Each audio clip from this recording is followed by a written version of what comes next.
जय श्री कृष्ण भक्तों, श्रीमद् भागवत महापुराण की भाव यात्रा 12वें स्कंद के 6ठे अध्याय तक आ पहुंची है। और इस अध्याय में राजा परीक्षित की मुक्ति की चर्चा की गई है। जैसा कि हम सब जानते हैं, राजा परीक्षित को महर्षि शमी के पुत्र सिंह के द्वारा 7वें दिन सर्प दंश से मृत्यु को प्राप्त होने का शाप प्राप्त हुआ था।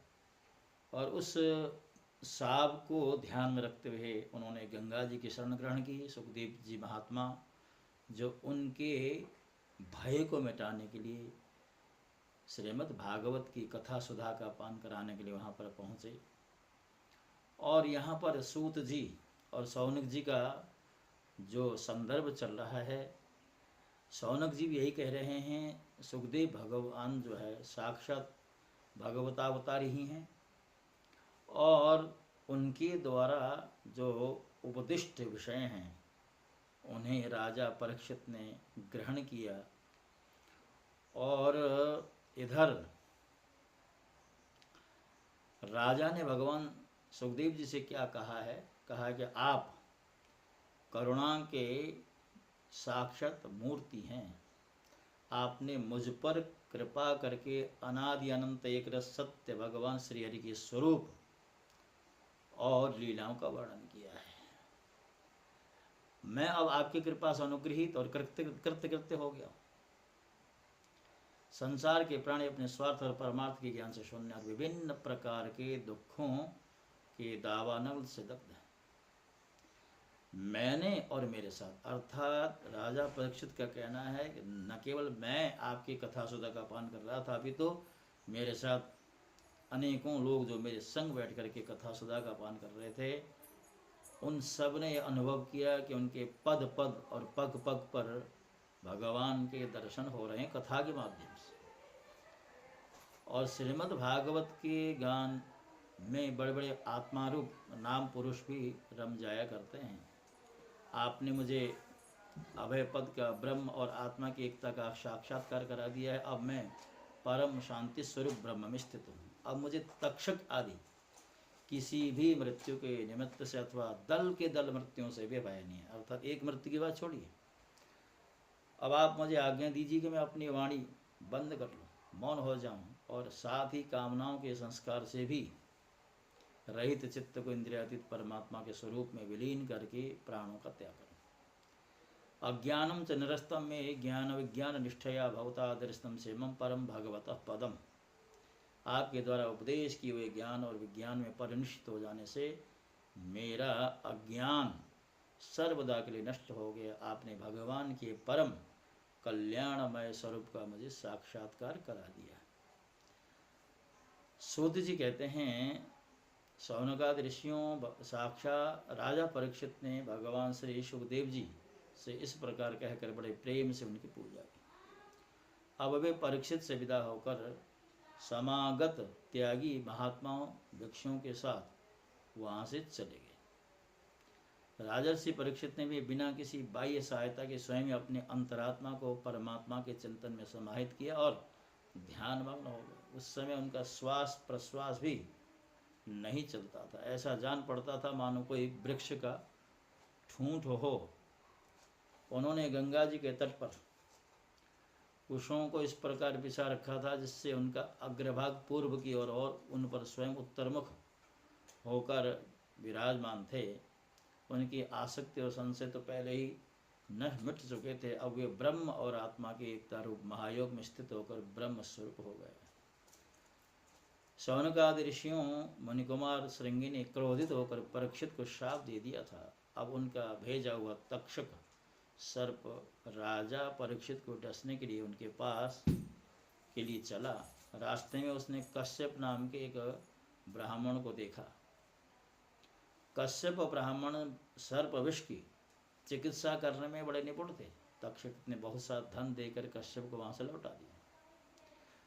उन्हें राजा के पास न जाने दिया और स्वयं ब्राह्मण के रूप में छिपकर, क्योंकि वह इच्छानुसार रूप धारण कर सकता था, तक्षक राजा परीक्षित के पास गया और उन्हें डस दिया। राजर्षि परीक्षित तक्षक के डसने के पहले ही ब्रह्म में स्थित हो चुके थे। तब तक्षक के विष की आग से उनका शरीर सबके सामने ही जलकर भस्म हो गया। पृथ्वी, आकाश और सब दिशाओं में बड़े बड़े जोर से हाय हाय की ध्वनि होने लगी। देवता, असुर, मनुष्य आदि सब के सब परीक्षित की यह परम गति देखकर विस्मित हो गए। देवताओं की धुंधुमें अपने आप बज उठी। गंधर्व और अप्सराएं गान करने लगीं। देवता लोग साधु साधु के नारे लगाकर पुष्पों की वर्षा करने लगे। जब जन्मेजय ने सुना कि तक्षक ने मेरे पिताजी को डस लिया है तो उसे बड़ा क्रोध हुआ। अब वह ब्राह्मणों के साथ विधिपूर्वक सर्वों का अग्निकुंड में हवन करने लगा। तक्षक ने देखा कि जन्मेजय के सर्प सत्र की प्रज्वलित अग्नि में बड़े बड़े महासर्प भस्म होते जा रहे हैं। तब वह अत्यंत भयभीत होकर देवराज इंद्र की शरण में गया। बहुत सर्पों के भस्म होने पर भी तक्षक न आया। यह देखकर परीक्षित नंदन राजा जन्मेजय ने ब्राह्मणों से कहा कि ब्राह्मणों, अब तक सर्पाधम तक्षक क्यों नहीं भस्म हो रहा है? ब्राह्मणों ने कहा, राजेंद्र, तक्षक इस समय इंद्र की शरण में चला गया और वे उसकी रक्षा कर रहे हैं। उन्होंने ही तक्षक को स्तंभित कर दिया है, इसी से वह अग्निकुंड में गिरकर भस्म नहीं हो रहा। परीक्षित नंदन जन्मेजय बड़े ही बुद्धिमान और वीर थे। उन्होंने ब्राह्मणों की बात सुनकर ऋत्विजयों से कहा कि ब्राह्मणों, आप लोग इंद्र के साथ तक्षक को क्यों नहीं अग्नि में गिरा देते, जला डालते? जन्मेजय की बात सुनकर ब्राह्मणों ने उसे यज्ञ में इंद्र के साथ तक्षक का अग्निकुंड में आह्वान किया। उन्होंने कहा, रे तक्षक, तू मरुदगण के सहचर इंद्र के पास साथ इस अग्निकुंड में शीघ्र आ जा। जब ब्राह्मणों ने इस प्रकार आकर्षण मंत्र का पाठ किया तब तो इंद्र अपने स्थान स्वर्ग से विचलित हो गए। विमान पर बैठे हुए इंद्र तक्षक के साथ ही बहुत घबरा गए और उनका विमान भी चक्कर काटने लगा। बृहस्पति जी ने देखा कि आकाश से देवराज इंद्र विमान और तक्षक के साथ ही अग्निकुंड में गिर रहे हैं।